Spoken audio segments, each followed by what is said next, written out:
खबरें अब तक, powered by fly appearance, the journey beyond your imagination, the revolution in the travel industry. अगर आप करने जा रहे हैं अपनी ट्रिप प्लान, तो फ्लाई अपीयरेंस बनाएगा आपके सफर को और भी आसान। फ्लाइट, होटल और कैब बुकिंग में नहीं होंगे परेशान। अब बिना किसी मुश्किल के होगा आपका ट्रैवल प्लान।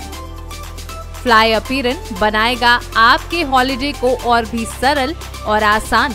अगर आप प्लान कर रहे हैं फैमिली हॉलिडे या फिर कॉर्पोरेट टूर, तो चुने फ्लाई अपीयरेंस, जो आपकी मुश्किलें करेगा दूर।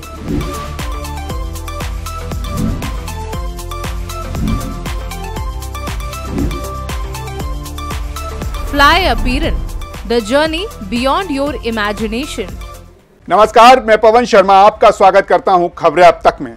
खबरें अब तक में आज बात होगी नीतीश कुमार के फिर किए जाने वाले बड़े खेले की, अखिलेश यादव की 2027 को लेकर बनाई खास रणनीति की और बानायट सीट पर होने वाले सियासी बार की। साथ ही आज की मुख्य घटनाओं पर भी करेंगे चर्चा विस्तार से, लेकिन इससे पहले आइए नजर डालते हैं इस वक्त की हेडलाइंस पर। अपने संसदीय क्षेत्र वाराणसी पहुंचे पीएम नरेंद्र मोदी, किसानों को जारी की 17वीं किस्त। नरेंद्र मोदी लगातार तीसरी बार प्रधानमंत्री बनने के बाद आज पहली बार अपने संसदीय क्षेत्र वाराणसी पहुंचे, जहां उन्होंने किसानों से संवाद किया। इसके साथ ही प्रधानमंत्री मोदी ने वाराणसी में पीएम किसान योजना की 17वीं किस्त भी जारी कर दी है। इसके अलावा प्रधानमंत्री ने कृषि सखियों के रूप में प्रशिक्षित 30,000 से ज्यादा स्वयं सहायता समूह को प्रमाण पत्र भी वितरित किए। बीजेपी सांसद से मिलने पहुंची सीएम ममता बनर्जी, पश्चिम बंगाल की सियासत में आया ट्विस्ट। पश्चिम बंगाल की राजनीति में आज एक ट्विस्ट देखने को मिला। सूबे की सत्ताधारी तृणमूल कांग्रेस की प्रमुख और मुख्यमंत्री ममता बनर्जी मुख्य विपक्षी दल भारतीय जनता पार्टी के सांसद से मिलने उनके आवास पहुंच गए।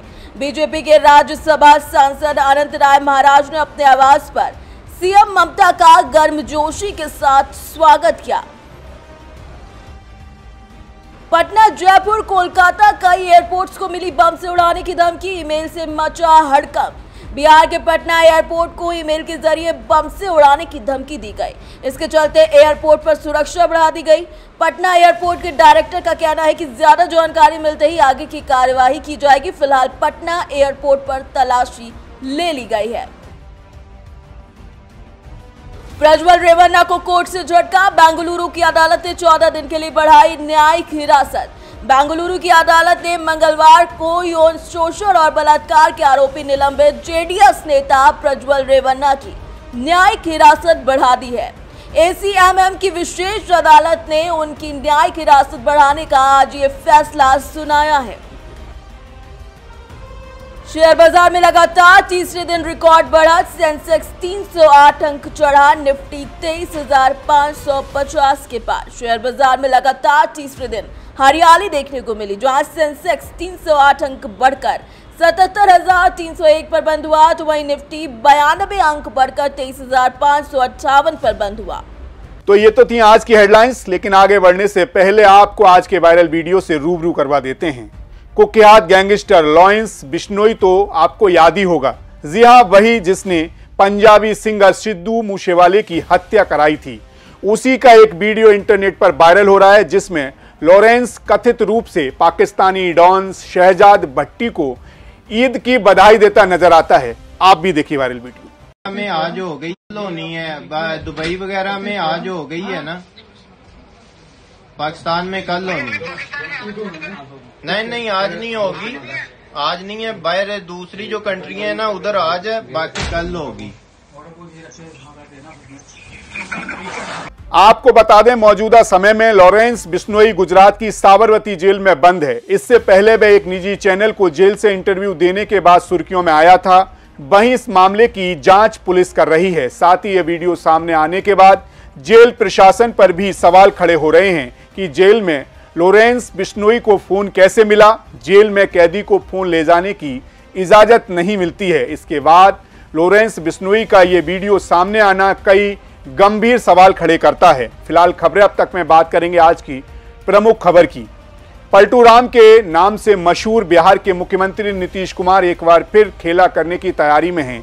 जी हां, जब से देश में एनडीए की सरकार बनी है तब से कयास लगाए जा रहे हैं कि नीतीश बाबू एक बार फिर पलटी मार सकते हैं, क्योंकि इस बार जेडीयू को बिहार में 12 सीटें मिली हैं और नीतीश बाबू ने बीजेपी की नैया पार लगाई है।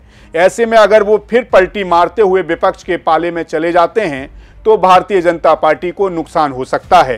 हालांकि नीतीश ने कुछ दिन पहले ये साफ कर दिया था कि वो अब कहीं नहीं जाने वाले, लेकिन नीतीश कुमार ने आगामी 29 जून को दिल्ली में अपनी पार्टी जेडीयू की एक कार्यकारिणी की बैठक बुलाई है, जिससे फिर चर्चाएं तेज हो गई हैं।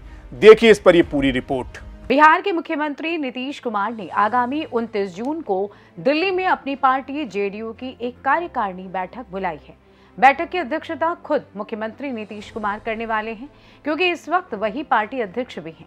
ये बैठक ऐसे समय में बुलाई गई है जब जेडीयू की कार्यकारिणी बैठक से ठीक पहले लोकसभा अध्यक्ष पद का चुनाव होना है और जेडीयू और चंद्रबाबू नायडू की टीडीपी दोनों की इस कुर्सी पर नजर है।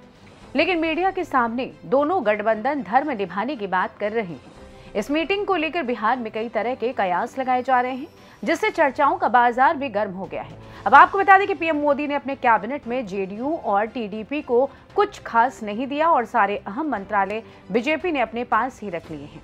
कहा जा रहा है कि मोदी कैबिनेट में जेडीयू को कम महत्व वाले विभाग देने से नीतीश बाबू खफा हैं। इसलिए खबरें हैं कि नीतीश कुमार अपनी पार्टी के सीनियर नेताओं से विचार विमर्श करके केंद्र सरकार के सामने अपनी डिमांड रख सकते हैं। इसमें बिहार को विशेष राज्य का दर्जा देने की मांग शामिल हो सकती है। जाहिर है विपक्ष लगातार कह रहा है कि केंद्र में एनडीए की सरकार 6 महीने से ज्यादा नहीं चलेगी। नीतीश कुमार ने पलटी मारने की आदत से सभी वाकिफ हैं। इससे भारतीय जनता पार्टी को यह डर जरूर सता रहा होगा कि कहीं नीतीश बाबू पलटी न मार दें। वहीं जेडीयू की इस बैठक से भारतीय जनता पार्टी खेमे की सांसें बड़ी हुई हैं, क्योंकि पिछली बार जब जेडीयू की कार्यकारिणी की बैठक हुई थी तो बिहार में सरकार बदल गई थी। ऐसे में सवाल यह भी है कि क्या नीतीश कुमार फिर से चौंका सकते हैं। खैर अब क्या होता है ये तो 29 जून के बाद ही पता चलेगा। खैर चलिए इसी के साथ खबरें अब तक में बढ़ते हैं अगली खबर की ओर। समाजवादी पार्टी के राष्ट्रीय अध्यक्ष अखिलेश यादव ने आखिरकार अपने लिए सियासी मैदान चुन ही लिया। इंडिया गठबंधन को देश में सरकार बनाने का मौका भले ही ना मिल सका हो, लेकिन वो एक मजबूत विपक्ष की भूमिका में नजर जरूर आने लगा है। उत्तर प्रदेश में जिन मुद्दों पर सपा को सीटें मिली हैं उन्हें सूबे के विधानसभा से नहीं बल्कि लोकसभा सदन से भी सियासी धार दी जा सकती है। इसीलिए करहल विधानसभा सीट से इस्तीफा देकर अखिलेश यादव ने कन्नौज से लोकसभा सांसद रहने का फैसला किया है। अखिलेश यादव के इस कदम से माना जा रहा है कि वो अब लखनऊ के बजाय दिल्ली में डेरा जमा कर सियासत करेंगे। अखिलेश यादव भले ही दिल्ली में मोदी सरकार के खिलाफ आवाज बुलंद करेंगे, लेकिन उनकी नजर उत्तर प्रदेश की सीएम कुर्सी पर रहेगी। देखिए इस पर हमारी एक खास रिपोर्ट। अखिलेश दिल्ली से यूपी में होने वाले 2027 विधानसभा चुनाव के सियासी समीकरण साधने की कवायद करते नजर आ रहे हैं। 2024 के लोकसभा चुनाव में यूपी में मिले अच्छे रिस्पांस के बाद अब अखिलेश यादव की नजरें 2027 के विधानसभा चुनाव पर है। अखिलेश के इस दाव को सपा कार्यकर्ताओं में आत्मविश्वास बढ़ाने के साथ समाजवादी पार्टी के भविष्य के सियासत के तौर पर भी देखा जा रहा है। बता दें 2022 के यूपी विधानसभा चुनाव सपा को भले ही बहुमत ना मिल सका हो, लेकिन नतीजे आने के बाद अखिलेश यादव ने आजमगढ़ लोकसभा सीट से अपनी सदस्यता छोड़ दी थी। यूपी विधानसभा में विपक्ष के नेता का पद संभालकर अखिलेश ने योगी सरकार की जवाबदेही तय करने का जिम्मा उठाया था। दिल्ली छोड़कर लखनऊ में डेरा जमाने के पीछे यूपी में संगठन को मजबूत करने और अपने सियासी आधार को जोड़कर रखने की थी, साथ ही भाजपा के खिलाफ सियासी माहौल बनाने की थी। और इसी का नतीजा है कि 2024 के चुनाव में सपा को रिकॉर्ड मत हासिल हुए हैं और अब आगे की सियासी मंजिल को हासिल करने के लिए दिल्ली वापस लौटने का फैसला किया है। लोकसभा चुनाव में सपा को जिस फॉर्मूले और एजेंडे पर जीत मिली है उसे यूपी की विधानसभा से नहीं बल्कि लोकसभा के सदन से धार देने की है। जाहिर है अखिलेश यादव के नेतृत्व में सपा देश की तीसरी सबसे बड़ी पार्टी बन गई है। लोकसभा चुनाव में उत्तर प्रदेश में समाजवादी पार्टी ने अकेले दम पर 37 सीटें हासिल की हैं। ऐसे में सपा के देश में तीसरे नंबर की बड़ी पार्टी बनने के बाद अखिलेश यादव का सपना पार्टी को राष्ट्रीय पलक तक पहुंचाने का है, जिससे लखनऊ से नहीं बल्कि दिल्ली से ही पूरा किया जा सकता है। इस तरह अखिलेश यादव उत्तर प्रदेश के साथ साथ देश के मुद्दों को भी सियासी धार देते हुए नजर आएंगे। खैर, खबरें अब तक में बढ़ लेते हैं अगली खबर की ओर। चुनाव के बाद कांग्रेस पार्टी ने कल सबसे बड़ा सस्पेंस खत्म कर दिया। रायबरेली सीट से खुद राहुल गांधी कांग्रेस की कमान संभालते रहेंगे। वहीं वायनाड की जिम्मेदारी प्रियंका गांधी के कंधों पर डाल दी गई है। जी हां, अब कांग्रेस महासचिव प्रियंका गांधी चुनावी रण में उतरने जा रही हैं। यानी कि आसान शब्दों में कहें तो ऐसे में एक बार फिर वायनाड की जंग दिलचस्प होने वाली है। वायनाड में कांग्रेस ने अपने नए तुरुप के एक्के को तो ऐलान कर दिया है, लेकिन अब बारी है भारतीय जनता पार्टी की। सवाल है कि क्या अभी भी सीपीआई नेता एन राजा चुनाव मैदान में होंगे या फिर पार्टी की ओर से वॉकओवर मिलेगा, या फिर भारतीय जनता पार्टी इस सीट पर अपने किसी महारथी को उतार कर खेला कर सकती है। देखिए रिपोर्ट और जानिए चुनाव के बाद कैसे और भी ज्यादा दिलचस्प होने जा रही है वायनाड की सियासी जंग। जब से लोकसभा चुनाव का रिजल्ट सामने आया है, तब से लगातार ये सवाल उठ रहा है कि रायबरेली और वायनाड सीट पर जिस तरह से कांग्रेस के राहुल गांधी को बम्पर जीत मिली है, उसके बाद वो कौन सी सीट पर बने रहेंगे। राहुल गांधी ने भी असमंजस जाहिर किया था कि वो नहीं समझ पा रहे हैं कि किस सीट को छोड़े और कहां से सांसद बने रहें। जिसके बाद राहुल गांधी ने कल फैसला ले लिया कि वो रायबरेली को चुनेंगे और वायनाड सीट को छोड़ देंगे। जिसके बाद ये भी साफ कर दिया कि वायनाड सीट पर प्रियंका गांधी कांग्रेस की कमान संभालते हुए फिर चुनाव लड़ेंगे। लेकिन सवाल ये है कि इस बार इस सीट पर प्रियंका गांधी को टक्कर देने कौन उतरेगा। क्या सीपीआई नेता एनी राजा चुनाव मैदान में होंगे या फिर बीजेपी कोई खेला करेगी। ऐसे में एक ऐसी बात भी निकलकर सामने आ रही है जो आपके होश उड़ा देगी। कहा जा रहा है कि बीजेपी कांग्रेस के इस फैसले का जमकर लाभ उठाने की फिराक में है। वो जानती है कि जब कांग्रेस से वायनाड की आधी जनता नाराज होगी तो उसका फायदा उठाने के लिए इससे बेहतर कोई और मौका मिलने वाला नहीं है। दरअसल वायनाड से प्रियंका गांधी के चुनाव लड़ने के फैसले के बाद सोशल मीडिया समेत राजनीतिक गलियारों में चर्चा तेज हो गई है कि इस सीट से बीजेपी किसे उम्मीदवार बनाएगी। चर्चा ये भी है कि बीजेपी तेज तर्रार नेता स्मृति ईरानी को वायनाड सीट से उतार सकती है, जो अभी भी अमेठी से हारी है। अब भले ही स्मृति ईरानी इस बार अमेठी से केएल शर्मा के सामने लोकसभा चुनाव हार गई हो, लेकिन 2019 में वे कांग्रेस के गढ़ अमेठी से राहुल गांधी को हरा चुकी हैं।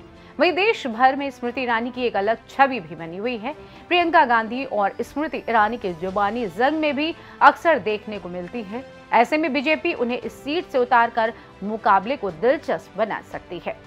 हालांकि फिर भी बीजेपी के लिए वायनाड की सीट को अपने हक में करना मुश्किल ही रहेगा, क्योंकि गांधी परिवार का साउथ से पुराना रिश्ता रहा है।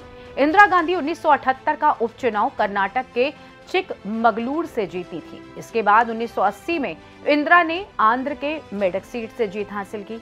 1999 में सोनिया गांधी ने भी अपना राजनीतिक करियर दक्षिण से किया था। वे 1999 में अमेठी और कर्नाटक के बेल्लारी सीट से चुनाव लड़ी थी और दोनों सीटों पर जीत हासिल की थी। 1999 में जब सोनिया गांधी के बेल्लारी से डेब्यू करने के बाद सामने आई थी, तब बीजेपी ने सीट से सुषमा स्वराज को टिकट देकर चुनावी मुकाबले को दिलचस्प बना दिया था।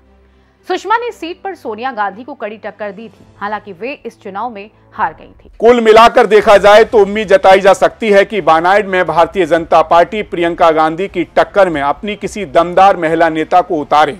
हालांकि भारतीय जनता पार्टी ने इस ओर से कोई इशारा अभी नहीं किया है। वहीं राहुल गांधी अभी वायनाड में जीत को लेकर पूरी तरह से पक्के नजर आ रहे हैं।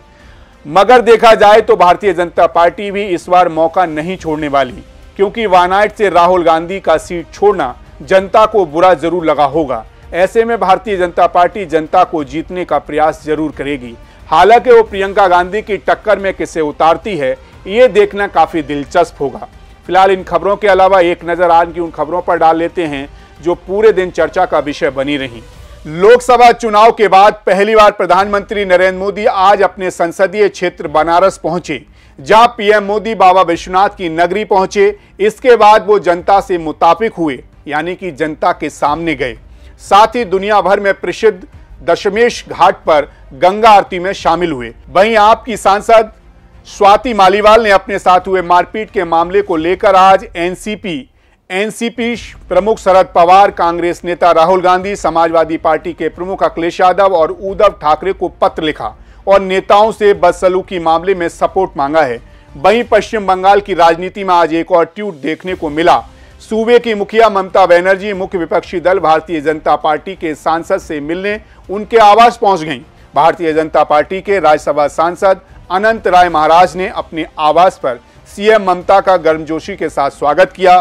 वहीं 18वीं लोकसभा के अध्यक्ष और उपाध्यक्ष के प्रतिष्ठित पद के लिए चुने जाने वाले नामों पर सस्पेंस के बीच भारतीय जनता पार्टी के नेतृत्व वाले एनडीए के नेताओं की आज रक्षा मंत्री राजनाथ सिंह के साथ एक महत्वपूर्ण बैठक हुई। यह बैठक लोकसभा के कार्यकाल के पहले सत्र से कुछ दिन पहले हुई है। वहीं आज राज्य के बड़े नेताओं और पार्टी के वरिष्ठ नेताओं के साथ गृह मंत्री अमित शाह ने मुलाकात की। इस बैठक में राज्यों में खराब प्रदर्शन पर चर्चा की गई। वहीं हनुमान बेनीवाल ने आज विधायक पद से इस्तीफा दे दिया। हनुमान बेनीवाल से लगातार चौथी बार विधायक बने थे, अब दूसरी बार लगातार नागौर से सांसद बने हैं। वहीं बीते दिन न्यू जलपाईगुड़ी हादसे में का शिकार हुई कंचनजंगा एक्सप्रेस में मरने वालों का आंकड़ा 10 तक पहुंच गया है। वहीं 40 से ज्यादा लोग घायल हुए हैं। वहीं केंद्रीय मंत्री बनने के बाद पहली बार जितिन राम मांझी ने आज नीतीश कुमार से मुलाकात की। दोनों नेता एक दूसरे से काफी गर्मजोशी के साथ मिले। वहीं कर्नाटक के चर्चित सेक्स स्कैंडल में फंसे जीडीएस नेता प्रज्वल रेवन्ना की मां भवानी रेवन्ना को अग्रिम जमानत मिल गई है। कर्नाटक हाईकोर्ट ने अपहरण के मामले में उन्हें जमानत दी है। एसडी रेवन्ना की पत्नी भवानी को इस शर्त पर अग्रिम जमानत दी गई है कि वह मशहूर और हसन जिलों का दौरा नहीं करेंगी। तो ये तो थी आज की वो खबरें जो पूरे देश में सुर्खियों का विषय बनी रहीं। लेकिन जाते जाते आपको एक और अहम मुद्दे से रूबरू करवा देते हैं। लोकसभा चुनाव के परिणाम के बाद खुशियां मना रही कांग्रेस पर तंज कसते हुए भारतीय जनता पार्टी ने पूछा था कि लगातार तीसरी बार सत्ता से दूर रही कांग्रेस आखिर किस बात का उत्सव मना रही है। देखा जाए तो भारतीय जनता पार्टी का सवाल वाजिब था, क्योंकि 3 चुनावों में कांग्रेस सिर्फ 2 अंकों के आंकड़ों पर सिमट कर रह गई। इस बार चुनाव में भी उसे 99 सीटों पर ही संतोष करना पड़ा, लेकिन फिर भी उत्सव ऐसे मना रहे हैं जैसे उनका कोई बड़ा मिशन पूरा हो गया हो। लेकिन अगर आप 2014 से 2024 तक के 3 लोकसभा चुनाव परिणामों को देखें तो पाएंगे कि इस बार कांग्रेस को वाकई जश्न मनाना ही चाहिए, क्योंकि सत्ता से दूर रहने के बावजूद भी कांग्रेस को इस बार बड़ी जीत मिली है। ऐसा लग रहा था कि देश की सबसे पुरानी राजनीतिक पार्टी कांग्रेस शायद धीरे धीरे खत्म होती जा रही है, पार्टी का अस्तित्व खत्म सा हो रहा है। लेकिन कांग्रेस की शानदार वापसी ने एक बार फिर यह साबित कर दिया कि वो अभी भी मैदान में खड़ी है और डटी है। भारतीय राजनीतिक इतिहास को देखें तो विपक्ष के नेता के रूप में राहुल गांधी ने बहुत कुछ सहा। उनकी छवि पप्पू यानी कि बुद्धू वाले नेता की बना दी गई। यही नहीं, उनकी राष्ट्रभक्ति पर भी सवाल उठाए गए। लोकसभा चुनाव से पहले उनके विदेशी दौरों को सवाल के घेरे में लाते हुए उन पर आरोप लगाए गए कि वह विदेशों में अपने संबोधनों के जरिए देश की छवि खराब कर रहे हैं। चुनावों के दौरान राहुल गांधी के तमाम पुराने वीडियो के अंश निकालकर उनकी समझ पर सवाल उठाए गए। ऐसा माहौल बना दिया गया था कि राहुल गांधी राजनीति में सफल नहीं हो पाएंगे। लेकिन लोकसभा चुनाव के परिणामों ने साबित कर दिया कि राहुल गांधी राजनीति में सफल और स्थापित होने को तैयार हैं। वहीं राहुल गांधी की सफलता को सोशल मीडिया पर पप्पू पास हो गया कहा जा रहा है। खैर, आपकी इस मुद्दे पर क्या राय है हमें कमेंट करके जरूर बताइएगा। तब तक आप मुझे दीजिए इजाजत और आप बने रहिए सी न्यूज भारत के साथ। लेकिन जाने से पहले आपको आज के सुविचार के बारे में बताते हैं। मंजिल पर पहुंचना है तो राह के कांटों से मत घबराना, क्योंकि कांटे ही कदमों की रफ्तार बढ़ा देते हैं।